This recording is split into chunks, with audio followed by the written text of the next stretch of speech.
après avoir fait la vidéo unboxing de cette boîte-là, on va découvrir les cartes à l'intérieur des différents decks. Donc, en fonction des boîtes que vous achetez, vous avez 3 cartes exclusives qui peuvent changer en fonction du pack comme ça que vous achetez. Donc, c'est ces 3-là. Donc, on a celle-là, celle-là et celle-là. Donc ça, c'est 3 cartes exclusives. Et si par exemple, j'achète une autre boîte comme ça, je vais avoir 3 nouvelles cartes qui vont pas être celles-là forcément. Et les 3 decks, à savoir le deck de Seto Kaiba, de Yugi et des Wheelers, peu importe combien de boîtes comme ça vous achetez, ça restera toujours les mêmes. C'est juste 3 cartes qui changent en fonction, si vous achetez plusieurs boîtes quoi. Et on va commencer avec le deck de Joey Wheeler. Hop, ne regardez pas vous-même. Je vais juste rapprocher la lumière, voilà. Donc on a celui-là. Ça. Oh, cette carte-là, elle est plutôt pas mal. Hop, on a le célèbre dragon bion aux yeux bleus. Donc il y a vraiment des cartes puissantes quand même. Hein.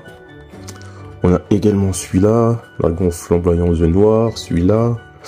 Donc ouais, on est vraiment sur un deck dragon. On a vraiment un deck complet quand même.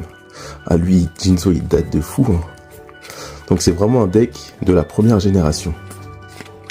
Et ben, tac, tac, tac, tac, tac. Une polymérisation, ça. Voilà. Donc, et on a 2 cartes fusion. On a celle-là comme carte fusion. Plutôt pas mal. Et celui-là. Donc franchement, c'est pas mal. Après, je sais pas, je pense qu'il y a des cartes qui manquent. Hein, ou on verra plus tard. Mais en tout cas, son deck est plutôt pas mal. Maintenant, on passe au deck de Kaiba, bien sûr. Donc, hop, ça, j'en remettrai plus tard. Donc, on a cette carte-là. Hop. On a la fameuse fusion des 3 dragons blancs aux yeux bleus. On a les 3 ici. On a Esprit Dragon. Donc, on a vraiment des cartes intéressantes. Voilà. Ah, ça fait bizarre hein, de voir des monstres avec très peu d'effets. Il n'y a pas énormément de... Ah si, il y a quand même beaucoup de monstres avec des effets. Mais il n'y en a pas tellement. Polymérisation. Donc là, on est vraiment sur le deck de Seto Kaiba. Mais je trouve quand même il manque certaines cartes. Notamment dans le deck de Joe Wheeler, je trouve. Mais pour jouer, faire des vrais duels à l'ancienne, c'est plutôt pas mal. Et on retrouve cette carte-là. Et pour finir, cette carte fusion. Premier dragon blanc.